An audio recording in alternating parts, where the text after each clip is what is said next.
Hello అండి, welcome to సుబ్బూస్ kitchen.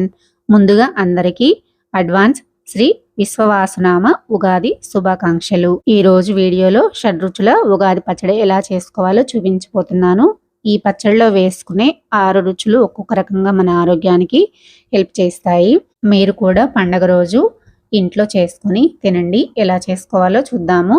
ముందుగా ఒక గిన్నె తీసుకొని అందులో మీడియం నిమ్మకాయ సైజ్ అంత చింతపండుని తీసుకొని 2 సార్లు వాటర్లో శుభ్రంగా కడిగేసేసి గిన్నెలో వేసుకొని కొంచెం వాటర్ వేసుకొని నానబెట్టేసుకోండి. ఇప్పుడు ఫ్రెష్గా ఉన్న వేప పూతని తీసుకోండి.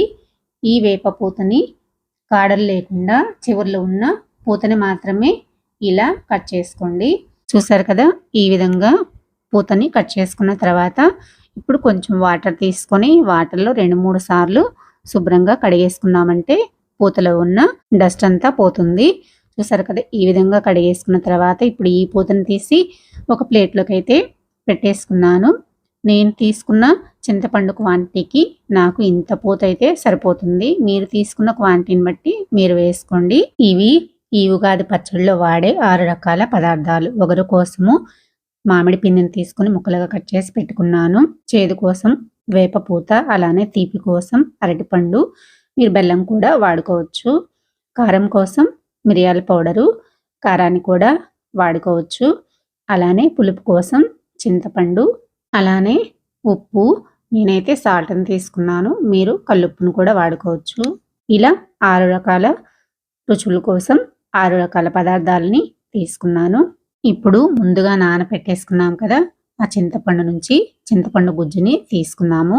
ఈ చింతపండు గుజ్జులో ఎక్కువ వాటర్ వేసుకోకుండా కొంచెం గుజ్జులాగా ఉంటే బాగుంటుంది. చూసారు కదా, ఈ విధంగా చిక్కటి గుజ్జును తీసుకుని ఒక గిన్నెలోకి అయితే పిండేసుకున్నాము. ఈ విధంగా పిండేసుకున్న తర్వాత ఇప్పుడు మరీ చిక్కగా ఉంది కాబట్టి నేనైతే కొంచెం వాటర్ని యాడ్ చేసుకుంటున్నాను. మీకు కొంచెం వాటర్గా కావాలనుకుంటే కనుక మీరు ఎక్కువ వాటర్ని యాడ్ చేసుకోండి. ఇలా వాటర్ వేసుకున్న తర్వాత ఒకసారి బాగా స్పూన్ తోటి ఇలా కలిపేసుకుని ఇప్పుడు ఇందులోకి మిగిలిన పదార్థాలన్నింటినీ కూడా యాడ్ చేసుకున్నాము. నేను తీపి కోసం అరటికాయని ఇలా మెత్తగా గుజ్జుని చేసేసి వేసుకుంటున్నాను. అరటి పండుకి బదులు నలకొట్టేసిన బెల్లం కూడా వాడేసుకోవచ్చు. చూసారు కదా, ఈ విధంగా వేసుకున్న తర్వాత చింతపండు రసంలో అరటిపండు గుజ్జు బాగా కలిసిపోయేలాగా ఇలా బాగా కలిపేసుకోవాలి. చూసారు కదా, ఈ విధంగా కలిపేసుకున్న తర్వాత ఇప్పుడు వేపపూతని వేసుకున్నాము. వేపపూతని అలానే వేసుకోకుండా ఇలా చేతితోటి కొంచెం నలిపేసి వేసామంటే ఈ వేపపూత చేదు ఒగరుతో పాటు మన రక్తాన్ని కూడా శుద్ధి చేయడానికి హెల్ప్ చేస్తుంది. చూసారు కదా, ఈ విధంగా వేసుకున్న తర్వాత ఇప్పుడు మామిడి ముక్కలను కూడా వేసేసుకుందాము. మరి పెద్ద సైజు మామిడికాయ వాడుకోకుండా చిన్న మామిడికాయని తీసుకుంటే బాగుంటుంది. అలాంటి మామిడికాయలు అయితే కనుక ఒగరు పులుపు కలిపి ఉంటుంది కాబట్టి చిన్న సైజు మామిడికాయని తీసుకోండి. ఇలా మామిడి ముక్కల్ని కూడా కలిపేసుకున్న తర్వాత ఒక పావు టీ స్పూన్ దాకా సాల్ట్ని అయితే వేసుకుందాము. సాల్ట్కి బదులుగా కళ్ళుప్పును కూడా వాడుకోవచ్చు.